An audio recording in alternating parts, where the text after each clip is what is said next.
Three functions of money are distinguished as 1. A store of value or purchasing power, the ability of an item to hold value over time. 2. A medium of exchange. Money serves as a medium of exchange, i.e., an asset that the sellers will accept as payment. A medium of exchange allows people to eliminate the use of barter. 3. A unit of accounting, a way of placing a specific price on economical goods and services. As a unit of accounting, the monetary unit is used to measure the value of goods and services relative to other goods and services. Money in its modern form arose from goldsmiths who retained gold and other precious metals in their safes, and in exchange they gave certificates to prove the deposits. People then started to exchange the certificates for goods and services. And the goldsmiths very quickly realized they could make a lot of money out of just looking after other people's valuable goods. They're now no longer a goldsmith, but running a deposit facility, took in gold and other precious metals as deposit and issued deposit notes that the public used as money, backed by the gold in the deposit facility's safe. The goldsmiths soon realized that very few people actually redeemed the gold, and so he started to give out loans in the form of deposit notes, knowing that he only needed around 10% of actual gold in his safe, as that would cover, even on a busy day, the amount of people exchanging certificates for gold. The deposit facility would then require the loan repaid plus interest, and this was the birth of modern banking. Through the years, money has been backed by, given a store of value, by the silver standard and gold standard, meaning you could redeem the note for gold, just like it says on this US note here, if you so required. On the 21st of September 1931, the gold standard was abolished in the UK, and on the 13th of August 1971 in the United States. Since 1971, the majority of the planet now use fiat currency. Fiat currency is money backed by nothing and has no value. It only has value because it's decreed as such by the government, and more importantly, we all believe it has value.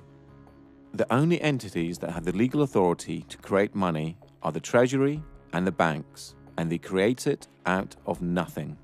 Martin Wolf, the Financial Times chief economic commentator, said this: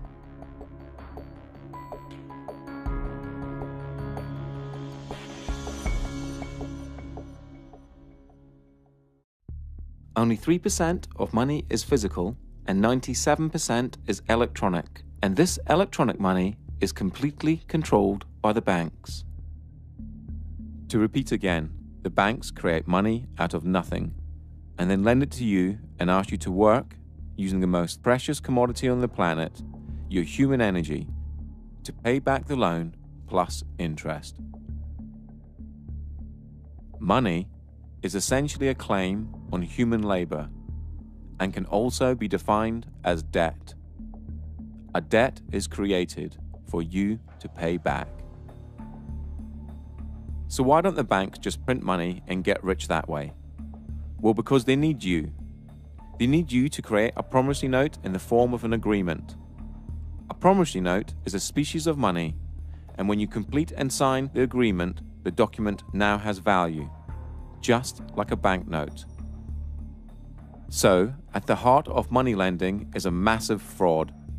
You create the money with the authority of your signature and the creation of a promissory note that the banks then securitize, making them more money. Then the bank makes you believe you have borrowed the money and requires you to pay it back plus interest.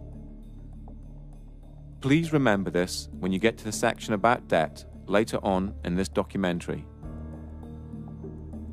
During this documentary, you will hear people talk about promissory notes and bills of exchange.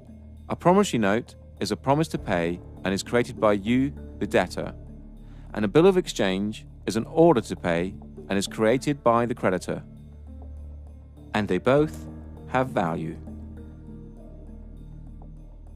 The way I try and explain the whole crux of the financial system is what I normally do when I'm doing a talk. I have a little bag of marbles and I have 10 marbles in there if I haven't lost one of them.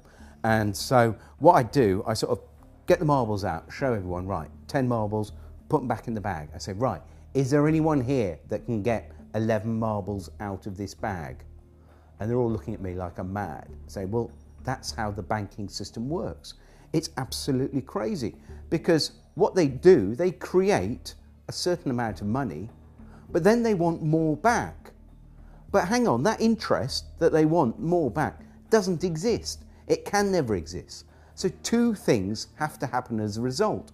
One thing, the supply of money or marbles, whatever we're talking about, has to increase. Not only does it increase, it has to increase exponentially, more on top of more. So it's basically the curve is going up and up and up and up. The other thing that happens is people are always, it's like musical chairs. You know, if we all stand up and dance and then we all sit down, but a chair is taken away, somebody is going to end up on the floor. Somebody can't find that money to pay back because that money does not exist. And this creates the poverty and crazy competition and not enough to go around. And this is the biggest problem with fractional reserve banking. Well, you think about it, they don't teach us at school anything about money. I mean, money is about the most important thing in this society. Why don't they teach us anything about it? They can't, do they? They can't. It's a confidence trick. Yeah? You know, and it's 180 degrees from the way we think of it. You know, we think that money comes from somebody else, but it actually comes from us. Yeah. You know, when you get a loan, they present you with a loan agreement. Yeah. What do you think that loan agreement is? What is it? It's a promissory note. Yeah. I promise to pay back 3 times the amount if it's a mortgage. You know. Yeah. You know. So, but what they do with that promissory note, they monetize it. They put it into an account and cash it. And now they give you that money and say, now you have to pay it back to us. But you created that money. You know, it's your promissory note. You created that money. So transaction's over with. You don't have to pay them back because they didn't do anything. They just went, thank you very much, and here you go. Fundamentally, a promissory note is a promise to pay. Now, if I was going to give you a promissory note for 2 dozen eggs, that means here's an IOU, the IOU, 2 dozen eggs. Now, it could be on demand or it could be at a set time in the future. If it was on demand, you would be within your right to say, John, look, here we go, here's a promissory note. It says on demand, I want 2 dozen eggs. So I said, all right, look, I haven't got on me. I'll pop over the shop and get you your eggs. Here we go, there we go. And this is what we did originally when promissory notes started out, was that we used them to make a promise that, because, I've got like all these pounds of gold, right? And I want them stored safely. And I want to be able to trade that gold, but without the hassle of carrying it around. So what I do, I go to the bank and they give us a promissory note. So I've got this promise to pay. So I can then take it somewhere else and say, look, I've got 2 pounds of, 2 pounds of gold here, or silver, whatever it is. This is how it started out. Now, at no time have promissory notes been, outlawed or taken away. And this is how big corporations actually trade with each other, with promissory notes. And in their memorandum articles of association, when they set up their businesses, a lot of them will state within their documents that they will take promissory notes. Now, the problem is, of course, that the actual Bank of England and our government, working with the banks, have taken away all the value to the promissory notes, which are used as our currency. So now the promise to pay £1, well, £1 of what? It's not £1 of anything. It's just, it's now become like monopoly money. This is back to the analogy with monopoly. It's not worth anything. So basically it's just a piece of paper. So what we do, we can actually say, well, here's a promissory note for £1,000. I want to swap it for your promissory note, or put it into my bank account and credit my bank account with £1,000. Now we spoke to a bank manager and we said to the bank manager, could you tell me what would happen if I came to your branch with a promissory note for £1,000? Would you have to accept it? And his words were, yes, of course I would. It's law. So you're going to accept a promissory note? Of course. No, I'm not going to accept it, but by law, I have to. So this is a bank manager that knew the law. He also knew the difference between a bill of exchange and a promissory note as well. So he was well up on his law. So, you know, and remember, these are statutes, but because these are companies, they have to apply by their statutes, you see. We don't, but they do. So it's almost like, you know, they create enough rope and they end up hanging themselves, you see. So it's actually, the statute is the way that we actually overcome them, I believe. But, yeah. Because this is evolving, so, you know, as we do things, they do things to counter and so on. But this is evolving. The latest one is along with the remittance slip, other people have created a promissory note, which is literally a piece of paper that says, I promise to pay the bearer the sum of blah, blah, blah.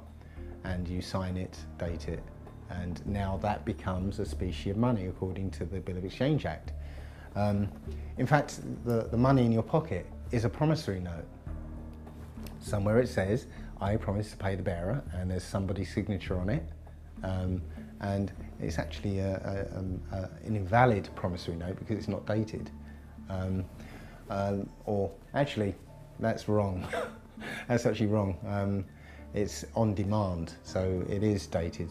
It's not actually getting away with stuff. This is the thing you've got to get out of your head, because what's really happening is they're getting away with it. Yeah, no, you're right. Yeah. Yeah, you're just coming back into your power and saying, no, I'm not going to give away my signature anymore. Yeah. This is what you're doing. Your signature is the most powerful thing on this planet.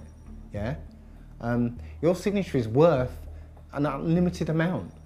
And this is the thing we don't realise. We have the power. You can go into a bank, okay, and come away with £100,000 as a loan, yeah? What do they take from you for that £100,000? Your signature. Your signature. Just your signature. You see the power of that signature now, yeah? So with your signature, if you write your promissory note, you've created money. And that money is your promise to pay. Your promise to work, use your energy, yeah? That's all there is. Your unlimited energy. And that is what the money is. And you supply it, not banks.